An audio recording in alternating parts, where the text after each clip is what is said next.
this is I took a class on the Odyssey as well. So I will get started just because I don't want to keep counting. Yes, please. What's your question for dissertation?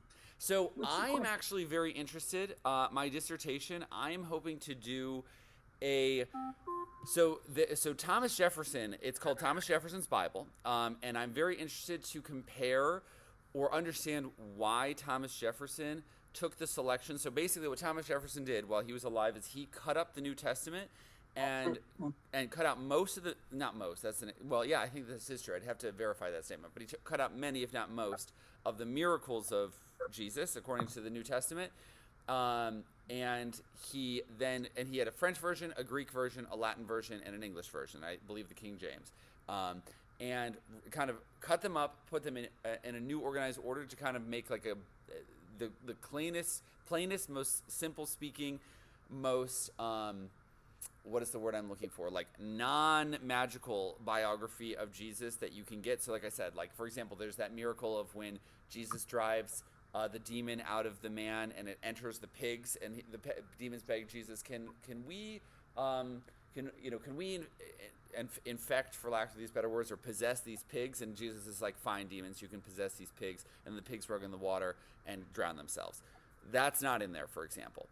So it's a story of Jesus that focuses on his ethics, as if I can use that expression, as if Jesus were just a man, but focus on his ethical system.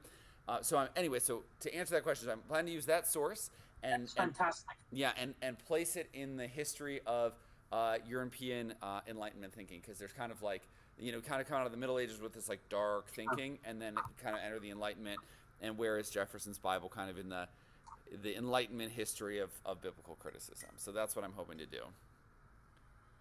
Great stuff. Yeah. So, but that's a little different than that. But so I see one other person, Rosemary. I'm gonna hop in and do. How about this? Because I want to be respectful of everyone's time. Rosemary, what we're gonna do is review book 4. Hopefully, Mary can kind of catch us up on as much as she can. If not, I will help out. So everybody who's hopping in now can kind of see where we are in the Odyssey till this point. And then if you want to take a minute, then Rosemary, introduce yourself. We'll do that then. One last notice I want to give you guys. I will be recording this. I will not be recording you. I will be recording me. So I'll be recording me and I'll be recording me and also kind of the text. I'm trying to do this as I said I'm trained as a software engineer, and I'm kind of transferring to ancient literature now. I am the chief software engineer and the guy who built this website that we're on, PassionClass.com. And a part of what I'm trying to do here with this series is, one, like let you know cool stuff is happening on PassionClass. And two, I am also trying to start a YouTube channel because I am like also a teacherpreneur. I really love the teaching, and I teach both computer science and ancient literature on the site now. And so we'll be recording the free series that I'm doing on the Odyssey. So this you won't be recorded, but I will be, and I'm going to put it on YouTube. Just letting you know that. So great. Can you guys see my screen? Yes. Okay, awesome. So I've talked a lot, but I will take a breath and do a 2-minute catch up. Or actually, Mary, how about this? You do a 2-minute catch up of where we are in the Odyssey, if you can remember, and I'll fill in. Oh, you know what? You better do it because my brain is a little mushy. Okay, that's fair. I also took off last week. I gave Mary a week off. It wasn't, okay. Does anybody know? So Connie, you've read the Odyssey before. Do you remember kind of what books 1 through 3 or 4 are, for example? What kind of happens? Well, I remember that the story opens up with Telemachus. He's bemoaning his situation. He has admitted that there's all these guys that are just eating him out of life and home. He has just turned 20, and before that he wasn't paying that much attention, but now he's old enough to realize that he doesn't use this word, but he might be bankrupt soon if he doesn't do something about it. Now, he's a young man. He has an absent father, so he has had no one to show him what he is supposed to do.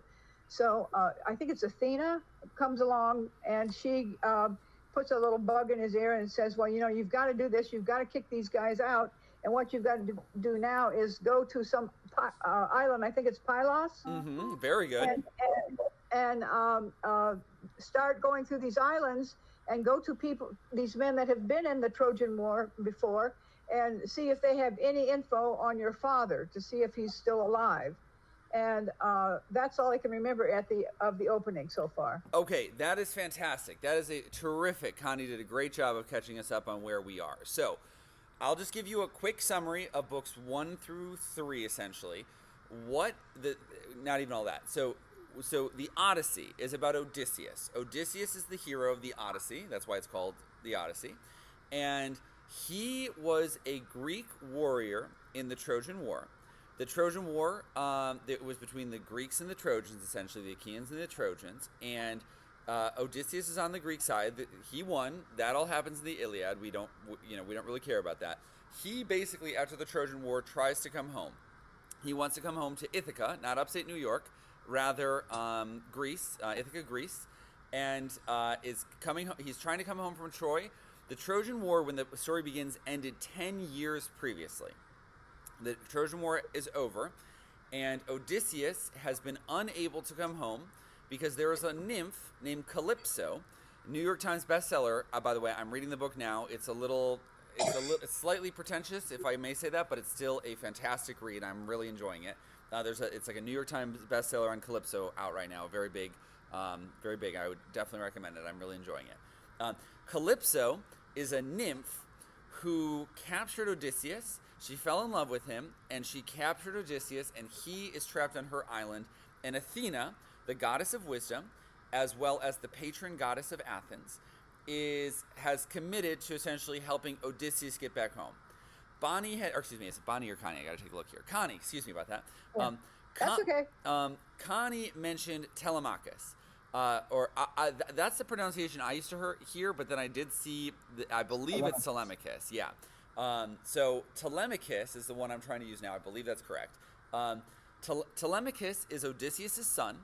He is entering manhood. I'm not exactly sure what age, but he was obviously a child when Odysseus left. The people who are living with Telemachus are suitors who are trying to get with Telemachus' mother, partially because Odysseus is a rich man, which in ancient Greece is like definitely to be praised. It's praised to be. We all want money, right? But at the same time, like in modern times, we do have this kind of like I think there's like a bit of like an anti-wealth questioning kind of happening right now. Like, are the rich, I don't know, and you don't have that impression at all. Like it's like Odysseus is good, or excuse me, Odysseus is rich. There's that's good. Obviously it's good, but you get my point. And so anyway, so the suitors are eating up Odysseus' wealth. They're trying to get with his wife. They don't know that Odysseus is still alive. Nobody knows that Odysseus is still alive. Telemachus has found that out because Athena, the goddess of wisdom, has told him. Again, Telemachus is Odysseus' son, so Telemachus has set out to Pylos to try and track down some more information about his father because they know, but that's actually fine. That won't be relevant for book 5, which is where we are. Actually, I think that's enough. I might, out of time reasons, I may actually skip over our refreshing book 4 because it's not super relevant for book 5. I found a graphic novel of the Odyssey, which I think is pretty good, but I actually don't think it's book 4 is super relevant for what we're going to read today. So maybe we'll review book 4 before we read book 6 or 7 when it gets relevant again. I'm just kind of realizing this now. So any questions about what happened on the Odyssey so far, like where we would be in the story? Mm-hmm. Does that make sense to everybody? Mary, anything you want to add? Well, I was looking at my notes from previous class, and there were a couple things that jumped out. This idea of epithet as a literary device. That was of quite interest to me, and that the major theme of the book is patriarchy. Mm-hmm. So those are a couple of things that jumped out that might be worth mentioning. Absolutely. So I'm sure we will identify some other epithets today as well. So one of the things I think is super interesting that now that you brought up the patriarchy, so book 5 is the only place that I can think of in the entire Odyssey, and I may be mistaken because I haven't reread it all recently. I've only read through book 5 recently, where the patriarchy is criticized because one of the core themes of the Odyssey ends up being like one of the values that's kind of taught in the epic is like uphold the patriarchy. Like women are smart and clever, and they could, women who challenge this, they're a little scary.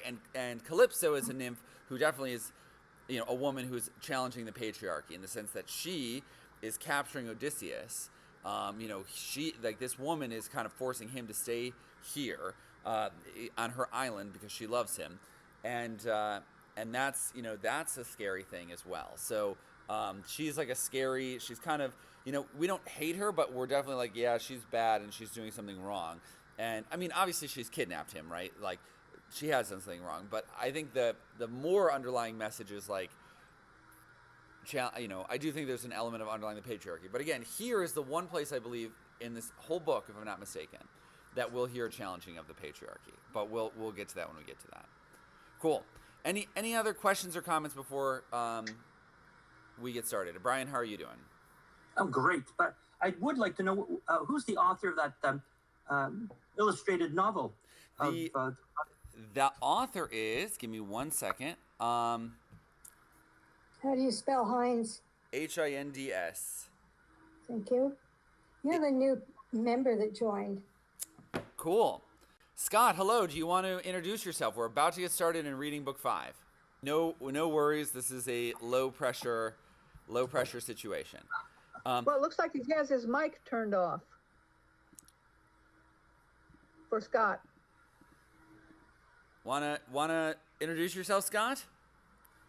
He may not be able to, because if you turn it off at the beginning, you can't get back on. Yeah, you can. Do you see this button right here? You can mute. Now you can't hear me. Now I can unmute. So this is where it would be. That's okay. So Scott, if you are able to communicate, feel free. I've definitely had people who are silent listeners in my classes before. So, okay, Brian, is there any chance you are willing to pick us up and read here? This is an old translation. This is by Fitzgerald. There are, in my opinion, better, more modern translations. The issue is that because I am making a YouTube series out of these, this is out of copyright. It's over whatever it has to be, like 72 years after the death of the author. So I'm using older translations so I can use it publicly. But we'll talk through it. Dawn came up from the couch of her reclining, leaving her lord Tithonus, brilliant-side, with fresh light in her arms for gods and men.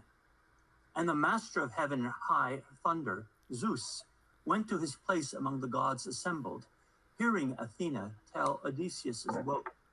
For she, being vexed that he was still sojourning in the sea chambers of Calypso, said, O Father Zeus, and gods in bliss forever, let no man holding scepter as a king think to be mild or kind or virtuous. Let him be cruel and practice evil ways, for those who Odysseus rule cannot remember the fatherhood and mercy of his reign. Meanwhile, he lives and grieves upon that island in thraldom to the nymph. He cannot stir, cannot fare homeward, for no ship is left him, fitted with oars, no crewmen or companions to pull him on the broad back of the sea. And now murder is hatched on the high sea against his son, who sought news of his father in the holy lands of Pylos and Lacedaemon. Okay, perfect. So this, first of all, you are a fantastic reader, Brian. Thank you very much. Do you want to try and summarize? I know this is not an easy text, and this is not my first time reading this, but you want to try and summarize what this said in this old translation. Who? Do you want to try and summarize it? Okay, it's just basically, it's the plea of Athena to Zeus to intervene, to make sure not only that Telemachus is protected, but that Odysseus will be able to break out of his thraldom. I love that term, that dependent relationship, and be able to do and what he's called to do. In other words, return to his home, get rid of the suitors, and restore order in his realm. That sounds perfect. That is absolutely brilliant, Brian. Excellent job. Yeah, and she specifically addressing the fact that he's trapped on the island of Calypso. And she's also praising his virtue here because Odysseus ruled, let them not have as good of an experience as ever Odysseus provided them. Perfect. That sounds fantastic. That's exactly right. Sounds good. Mary, do you want to pick up? Okay, where do you want me to start? To the summoner.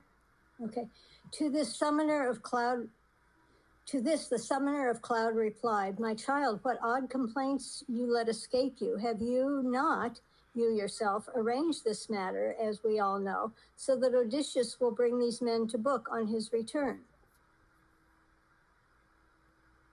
And are you not the one to give Telemachus a safe route for sailing? Let his enemies encounter no one and row home again."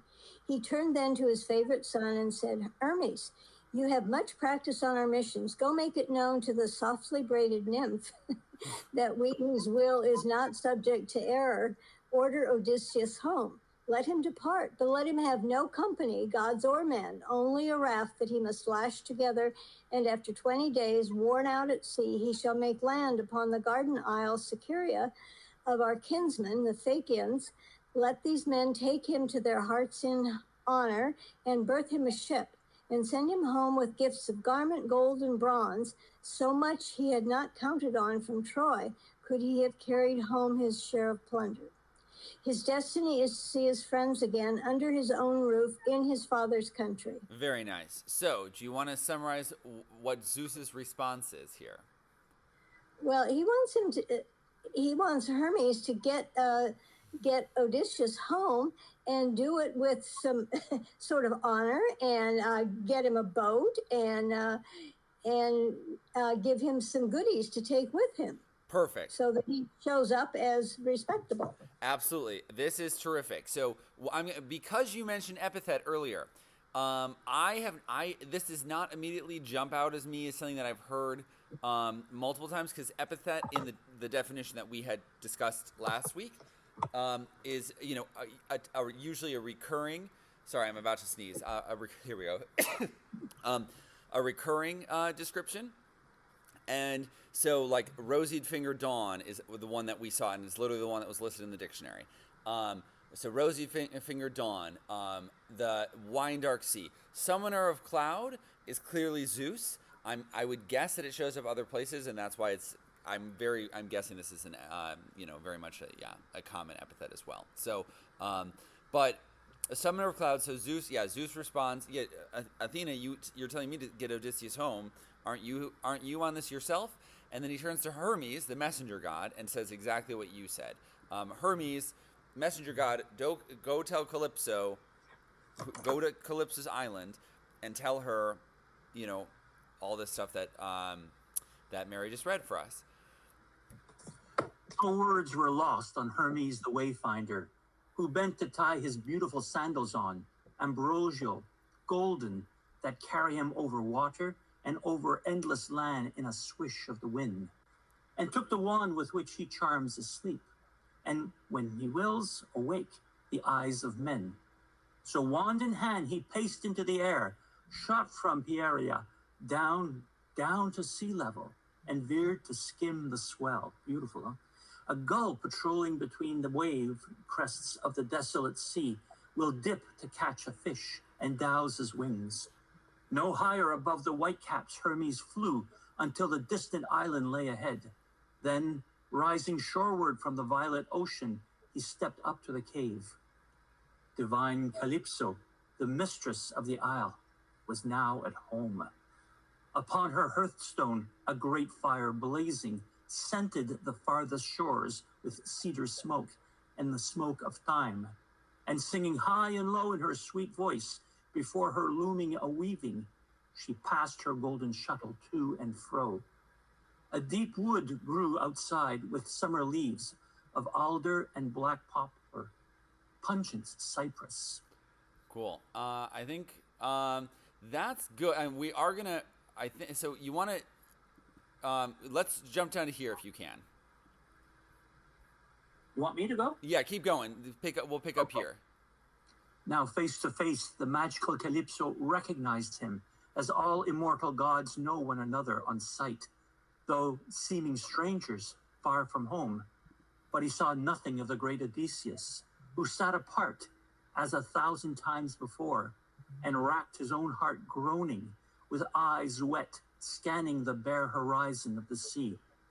Calypso, lovely nymph, seated her guest in a bright chair all shimmering, and asked... Okay, perfect. Hold on, let's pause right here. So this is perfect. Before we read what Calypso asked, Brian, right? Yes, Brian. Yeah.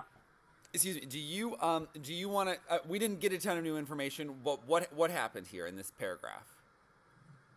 These two paragraphs. Well, in a nutshell, Hermes carries out Zeus's instructions and is now encountering Calypso. And Calypso, the interesting thing is the dynamics between Calypso and Hermes. They recognize each other, and Hermes recognizes Odysseus, who doesn't recognize him, however. Mm-hmm. And they and what I find significant there is how Odysseus is racking his heart over. He's really torn. He's really succumbed to the charm of Calypso, but deep down in his gut, he knows that he has to be on some other mission, some other process. And so this is quite interesting here. But it's the language is so exquisite. Yeah, it's beautiful. And actually, I am enjoying this translation a lot. Like I think it's not the easiest read, but I think it's a very beautiful. I think it's very beautiful. It's the one I came to know the Odyssey from many decades ago. Yeah. Okay. Oh, very cool. Okay, so let me figure out where so yeah, that's it. So basically, we get a kind of a description of Hermes flying down from Mount Olympus, where the gods live, over to Calypso's island. It zooms there, and that's kind of the point when we get this beautiful description on the way as well. Okay, yeah, do one more paragraph, Brian, and then we'll switch it over because there can be a little longer if Connie can't read. Okay. Oh, Hermes, ever with your golden wand, what brings you to my island? Your awesome visits in the past were few. Now, tell me what request you have in mind, for I do desire to do it if I can, and if it is a proper thing to do. But wait a while. Let me serve my friend. She drew a table of ambrosia near him and stirred a cup of ruby-colored nectar, food and drink for the luminous wayfinder, who took both at his leisure and replied... Okay, actually, so let's pause here. So good. That was good. I don't think there's any comments that we need to make here. Mary, you pick up. Okay, I will make one comment. That's an illustration of hospitality that is frequent throughout this. Oh, that's a really good point. Yeah. That's a really good point. Yeah, no, actually, I think that's worth commenting on. Thank you, Mary, because, yeah, we talked about that. Again, when we compare the suitors, the people who have moved into Odysseus' home, where Telemachus still lives, and are trying to get with his mother, they're just like, I'm going to eat all your food, I'm going to blah, blah, blah. And it has been, for example, in the last chapter that we just read together, hospitality is a sign of good. And so very interesting that our first impression, I really appreciate your saying this. Like, this is lighting up things in my head right now. Like, that hospitality has clearly been a sign of good. And our first impression of Calypso is somewhat negative because, or not somewhat negative, she has Odysseus trapped. She has trapped the hero, and she does love him, and that's why she's not letting him go home. She essentially wants him for herself as like a husband kind of thing. But yeah, that hospitality element I think is very interesting. That she's immediately hospitable to Hermes. That's very interesting. So I wonder if that's maybe this is also in support of some of the anti-patriarchal stuff she's about to say, which I think is supposed to be taken seriously when she says it. So that's very interesting. Good. Thank you for that comment. Okay. Goddess to God. That's where you're starting? Yep. That'd be great. Okay. Goddess to God, you greet me, questioning me. Well, here's the truth for you in courtesy.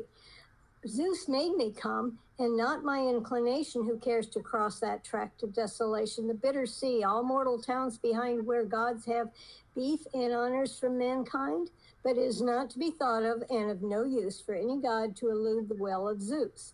He notes your friend, most ill-starred by renown of all the peers who fought for Priam's town. 9 years of war they had before great Troy was down. Homing, they wronged the goddess with gray eyes. The goddess with gray eyes, who made a black wind blow, and the sea seas rise, in which troops were lost and all his gear. His troops were lost and all his gear, while easterlies and current washed him here. Now the command is, send him back in haste. His life may not in exile go to waste. His destiny, his homecoming is at hand, when he shall see his dearest and walk on his own land. Okay, so, yep. That goddess most divinely made shuddered before him, and her warm voice rose. Hold on, so let's pause here. So basically, I'll just summarize this in just one sentence. What Hermes does, Hermes gets there and delivers the message just to Calypso. Again, we knew this was going to happen, right? That basically you have to let him go, and they're praising him, for Priam's town, blah blah blah. Like there's, if you're just joining us, that's not going to mean a ton here, but they're praising Odysseus for his valor in war, very important, of course, to the Greeks. Where ancient Greece was, I took a class in Greek history, and one of the things that was so striking to me, like we even are like, oh, Athens was kind of like, beacon of democracy, founding city of democracy, but like, and Sparta were kind of brutal, and they, but by the way, Sparta wins in the end, right? And then the second point is, Athens like was at war all the time. And there was just I can't remember exactly what it was, but there was like this like war season kind of thing where it was like where the weather was warmer, different parts of Greece would just go and fight with each other. They just, it wasn't like, it was just a part of life that like you basically had like close to an annual season of war in ancient Greece. Now this would predate Athens. When we think of Athens, like the Iliad and the Odyssey would be about 400 years prior to, this would be around 800 BC.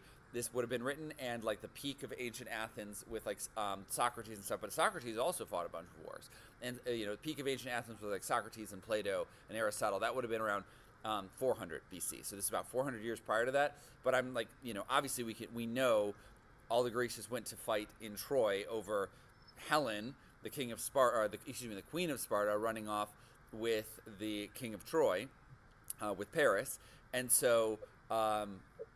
That's what the Trojan War is about. And it's like, today we don't really fight wars over,